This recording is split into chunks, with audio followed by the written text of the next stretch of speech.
Welcome, welcome, welcome. The 757SH podcast, episode 32. We ain't gonna stop. You know we're gonna keep going.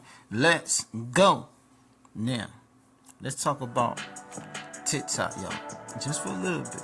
Just for a little bit. Now, maybe y'all know that the United States is about to ban TikTok. They done passed a bill already, but I don't know when it's gonna go in effect. I don't know. It's gonna be sometime this year. But they claiming the reason why they did it because they think China is spying on Americans through TikTok. If that's the case, China done got all the information and they didn't need it. Because we done had TikTok for a hot little minute. So y'all waited too late to do that.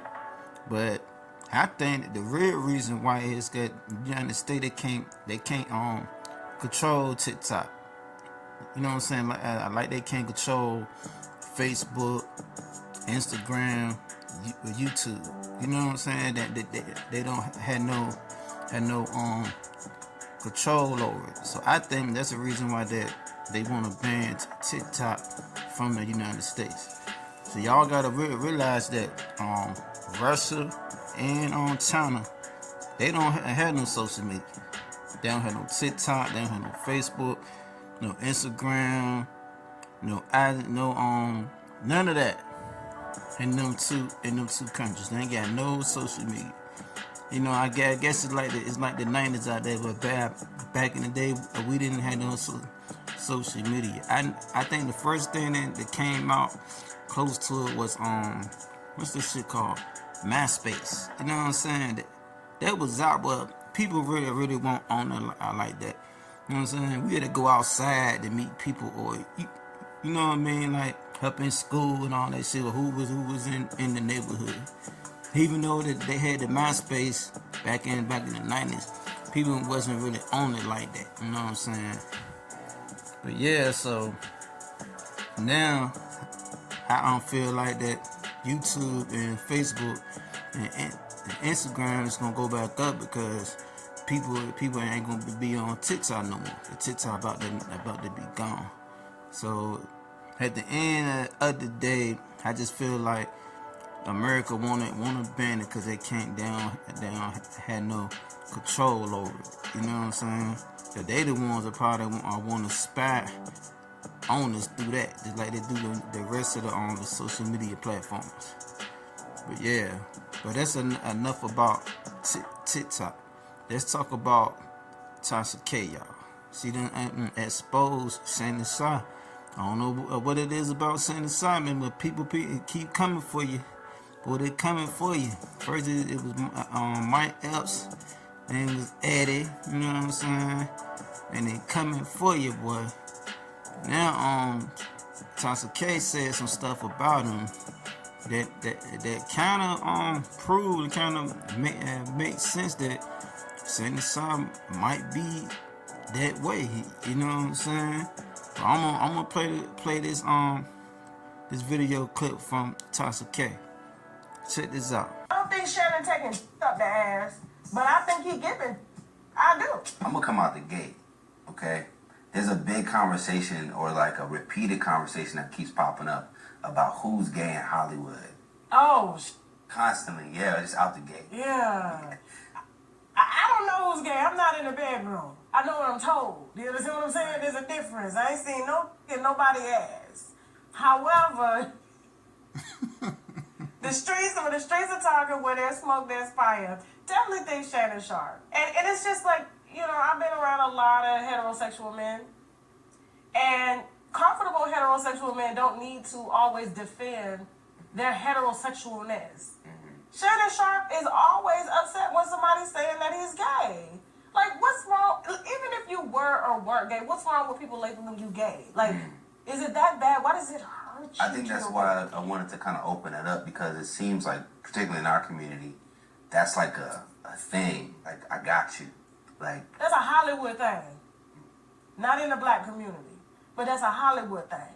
So when you're in Hollywood and you able to make it up certain ladders and you got a heavy tongue and a lisp, we asking questions. Got you. Got you. So you think it's the fact that he's associated with the industry? Yeah. You don't think it's the fact that he's wearing like tight jogging suits, he has a small dog, you know, The those things. shade from... Oh, I'm just I love it. I'm just asking questions though. Yeah, you cool. No, absolutely. And, you know, about maybe a year and a half ago, you know, somebody put me on, very strong source in the industry, onto a stylist that Shannon Sharpe had, right? Right. And, you know, they were just like, please just take a look at this stylist. The stylist that he has with him that goes everywhere.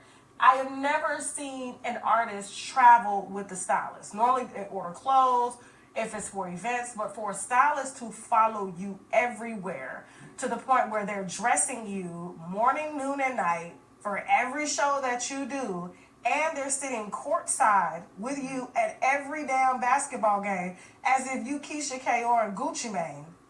And this particular stylist, shout out to the Hollywood Mugler, because that's why he got his comments off, because he would put up videos of him with Shannon, and he would always be focused on Shannon's crotch area or ass area. Like, these are facts. And this same stylist was exposed for exposing another NFL player for being down low. And so Shannon got this stylist everywhere that he goes, flying private to every party. The stylist hits me. He was like, Tasha, how did I get in the group chat? You know how you got in the group chat, the Hollywood Mugler. You doing more than styling. You styling your man. That's what it looks like. Now, do y'all think what she said is true? I believe that is true because I seen a picture at a couple of basketball game, and when that dude who she talking about was with him at courtside now. So hey, Tasha K gotta be telling the truth. That's just how, you know, I guess Shannon Sharpe get down with the get down, and she right. In Hollywood, when you go up big like that, you done did something. It's two doors that they should go through now. If you go through the rainbow door, or you going to the sacrifice door. And we all know which door that Shannon Sharpe went through. Yep. But now let's move along to the twin sisters, man, up in New York City. Argument ends with two women stabbed in Brooklyn. And one of them has died, and now the search is on for the suspects responsible. Eyewitness News reporter Reagan Medji is live at the scene. Reagan, what can you tell us? Yeah, I can tell you that two 19-year-old girls were stabbed after an argument early this morning. One 19-year-old girl has died. A second 19-year-old girl is in the hospital recovering from her injuries. This over an argument, and it happened just before 2:30 this morning. I'm going to step out of the way. It happened at this deli. You can see police are still on the scene trying to piece it all together. We are located in Park Slope at the corner of 4th Avenue and St. Mark's Place. Again, police say this all took place right before 2:30 this morning. A 19-year-old was killed and stabbed in the neck and chest.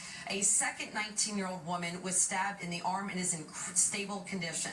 One witness says they were with the women at a party and ended up at this deli.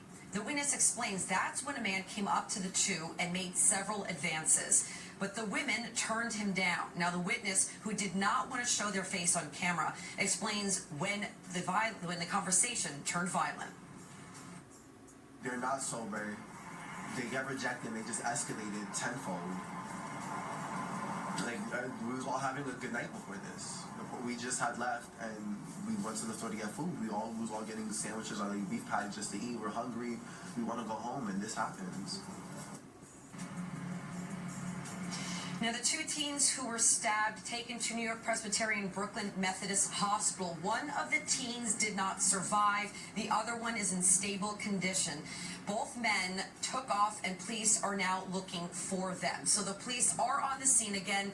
We are in Park Slope, Brooklyn, on the corner of 4th Avenue and St. Mark's Place, and that stabbing happening right behind me at the deli. We're live here in Park Slope. Reagan Medji, Channel 7, Eyewitness News. So, one of the twins, they had left for a house party or whatever they was at. They had walked to the bodega. Bodegas is some like a corner store. You know what I'm saying? I guess it up in New York, they call that corner stores bodegas and shit. But they was up in there, and then a man had approached them, flirting with them, trying to holler at them. And you know they weren't feeling the nigga, so they weren't going for it. So the nigga got mad, stabbed 120 in the neck, and then stabbed it in the chest. Then he stabbed the other twin sister in the arm. But the one that got stabbed in the neck and the chest had died. You know what I'm saying? So I hope they catch that cat, man, for real. Put him under the jail. You know what I'm saying? Cause shit like that is crazy, man. That's why I say we living in a wicked, evil world, man. You gotta be prayed up. You gotta be aware. You gotta know how to move. Keep your head on the scuba at all times. Cause it ain't safe no more, man. Especially to be outside. You know what I'm saying? See, me, most of the time, I'm in the crib. I get out when I get out, you know what I'm saying? But most of the time, I'm in the crib. Now, I don't live in fear either. But that's just how I move. You know what I'm saying? Yeah, man, that's a crazy story, man. Niggas getting mad because they ain't because female don't want to fool with them.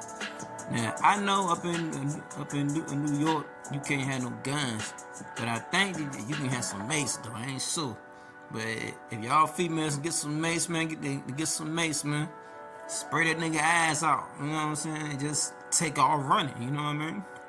Spray his eyes, and then run. You know what I mean? Something. You know what I'm saying? You can't have no pistol. Get some mace, man. Cause y'all females gotta protect yourself, man. You got some sick bastards out here. You know what I'm saying? But that's a crazy story, man. Right there, man. You know what I'm saying? A real crazy story, yo. But yeah, that's it, man, for episode 32.